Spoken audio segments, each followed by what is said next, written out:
Story 1. The White-Hooded Stranger. I wasn't expecting anyone that evening. The apartment was quiet, with the occasional hum of traffic outside the window. After a long day, I had just stepped into the shower, hoping the warm water would wash away the tension in my body. My mind wandered as the steam fogged up the mirror across the bathroom, creating a calm, almost dreamlike atmosphere. But that peace shattered with a loud knock. 3 heavy bangs, one after the other. I froze, the sound cutting through the steady flow of water like a cold knife. My heart raced, pounding in my chest. For a moment, I thought I imagined it. Then came another knock, louder, more insistent this time. I turned off the water and stood there, still dripping, straining to hear any other sounds. My apartment wasn't exactly in a bad part of town, but lately I had felt like something was off. A week before, the security gate had broken down again. Strangers were slipping into the building, wandering through the halls. Management had promised to fix it, but nothing ever happened. Another knock. I wrapped myself in a towel, my hands shaking, and slowly crept toward the door. My apartment was small, just a 1-bedroom unit with a kitchen that opened up to the living room. I tiptoed through the space, each footstep feeling too loud, too exposed. Peeking through the peephole, I saw him. A man in a white hoodie stood outside my door, his face hidden in the shadows. He didn't move, just stood there, waiting, his hand raised as if about to knock again. My breath caught in my throat. I didn't recognize him, and something about the way he stood, completely still, made my skin crawl. I backed away from the door, holding my breath, hoping he'd just leave. Minutes passed, though it felt like hours. Finally, I heard footsteps fading down the hall. I didn't sleep that night. The next morning, I told my boyfriend about it. We'd been dating for a few months, and he had a way of brushing off things that bothered me. "You're overthinking it," he said, sipping his coffee. "It's probably just some guy delivering a package to the wrong door." But I knew it wasn't. There had been no delivery notices, no package left behind. Something was wrong, but I couldn't put my finger on it. Every time I walked past the door, I felt uneasy, like he was still out there, watching, waiting for the right moment. A few days passed, and I tried to push the whole thing out of my mind. Life went on as usual. I had a routine: wake up, go to work, come home. But the apartment didn't feel like home anymore. I started hearing things, small sounds in the night. Sometimes it was just the creaking of the old building, but sometimes I could swear I heard footsteps in the hallway, right outside my door. One evening, after another exhausting day at work, I came home and noticed the security gate was still broken. A group of teenagers hung out near the entrance, laughing and smoking. I hurried past them and headed up the stairs, wanting nothing more than to be inside, away from the chaos outside. I was halfway through dinner when I heard it again. Knock, knock, knock. It was him. I knew it was. My heart leapt into my throat as I stood in the middle of my living room, frozen. The man in the white hoodie was back. I moved toward the door, careful not to make a sound. But this time, instead of looking through the peephole, I pressed my ear to the door, listening. His breathing was soft, barely audible. He wasn't going anywhere. Fear prickled up my spine. Why was he here? What did he want? I reached for my phone and dialed my boyfriend. It rang twice before he picked up. "Hey, what's up?" "He's here," I whispered. "The man, he's outside my door again." There was a long pause on the other end. "What are you talking about?" "The guy I told you about, the one in the white hoodie. He's knocking on my door." I could hear him sigh, like I was being ridiculous. It's probably just a neighbor. Seriously, you're freaking out over nothing. Just come over, I pleaded. Please. He promised he'd be there soon, but the minutes dragged on. I didn't dare move, didn't dare make a sound. I just stood there, listening, waiting.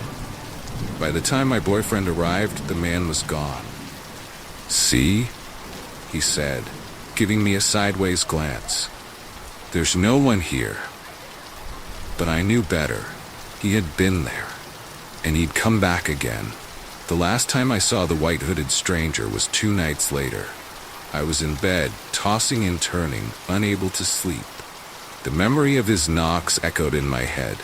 The apartment was dark, the only light coming from the street lamp outside, casting eerie shadows on the walls. Then out of nowhere, I heard it, the slow, deliberate creak of my front door opening. My blood ran cold. I hadn't locked it. Heart hammering in my chest, I sat up, and every muscle in my body tense. I listened, praying I was wrong, that it was just my imagination. But then I heard it. Soft, steady footsteps coming closer. I grabbed my phone, my hands shaking, and dialed 911. Someone's in my apartment, I whispered into the phone, my voice barely audible. Please hurry. The footsteps stopped right outside my bedroom door. My breath caught in my throat as I waited, eyes fixed on the doorknob. But the door never opened. When the police arrived, they found the front door wide open, but no sign of anyone inside. I told them about the man in the white hoodie, but without any evidence, there was nothing they could do. I couldn't prove he'd been inside, but I knew he had been there, and he would be back. Story 2: The Mysterious Clothing Box. When I moved into my first apartment, I had 2 playful kittens who I loved, but they were also my go-to scapegoats whenever things went missing. My socks would disappear, shoes would end up under the couch, and I always blamed it on them.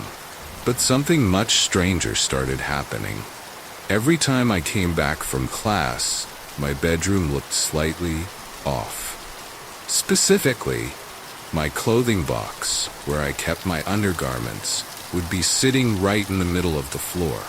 At first, I thought I was just forgetful.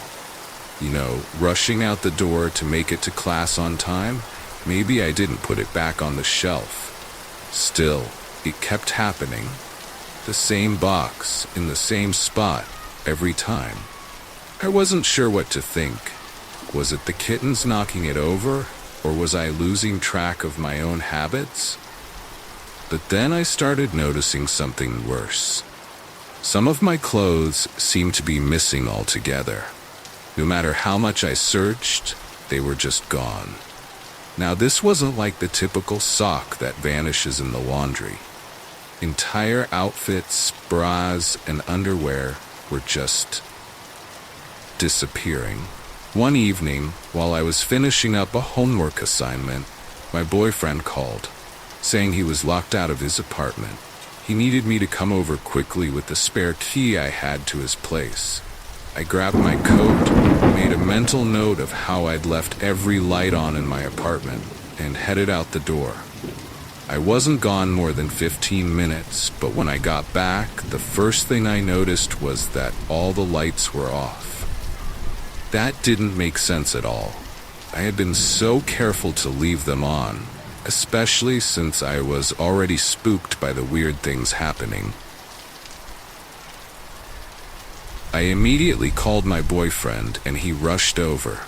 We unlocked the door and stepped inside, but the strangeness continued. Not only were the lights off, but my laptop, which I had left open, was now closed and powered down. My lizard's basking light, which is always left on with a timer, was turned off too. Someone had been in my apartment. There was no sign of a break-in, no forced entry. Everything was just off. My thoughts raced. Who could have done this? And how did they begin? I called the apartment manager right away. They were dismissive, suggesting I was imagining things. Maybe I had forgotten to turn things off before I left. But I knew better. I was careful, especially after the clothing box incidents. Reluctantly, they sent someone to change the locks, and I hoped that would be the end of it. But even as I sat in my newly secured apartment, I couldn't shake the feeling that someone had been in there. Watching, waiting, moving things, just enough to make me doubt my sanity. Story 3. The lights turn off. Living on a tight budget meant I was always careful about turning off the lights when I left my apartment. But that night, I made a point of leaving every single one on. After my boyfriend called, locked out of his place, I rushed to help him, locking my door behind me and making a mental note of how bright the apartment was when I left. I'd only be gone a few minutes. I was back within 15 minutes, but as I approached my door, the first thing I noticed was the complete darkness. Through the blinds, I could see that every single light was off. My stomach twisted in knots. I knew I had left them on. There was no way I would have forgotten. I tried to rationalize it. Maybe there had been a power outage. But when I unlocked the door and flicked the switch, the lights came on just fine. But that wasn't all. My lizard's basking light, which was always on a timer, was off too. And when I looked over at my desk, my laptop was shut and powered down, even though I had left it open with an assignment in progress. Someone had been here, and they had been careful not to leave any obvious signs. They turned off everything, as if they knew I'd notice, but didn't want to damage anything. Panicking, I called my boyfriend, who drove over right away. We checked the apartment, but there was no sign of forced entry. Everything was locked. Everything was wrong. Story 4. The uncomfortable maintenance guy. When I first moved into my apartment, I was told I'd get a new kitchen countertop within 3 days. After a week, though, I still hadn't heard from anyone, and I had forgotten about it. Months passed, and then, out of nowhere, the maintenance guy showed up. He didn't knock. He didn't say a word. He just walked right in while I was sitting in the living room, startling me out of my skin. This scruffy, unkempt man claimed he was there to install the countertop. It took him 2 whole days to replace one small section. He seemed in no hurry at all. And the more time he spent in my apartment, the more uncomfortable I became. Things only got worse after that. One time, I was getting out of the shower when I heard a knock at the door. I called out, asking him to wait a moment. But before I could even grab my towel, the door creaked open. I had to run and slam it shut, wrapped only in a towel. He claimed he didn't hear me.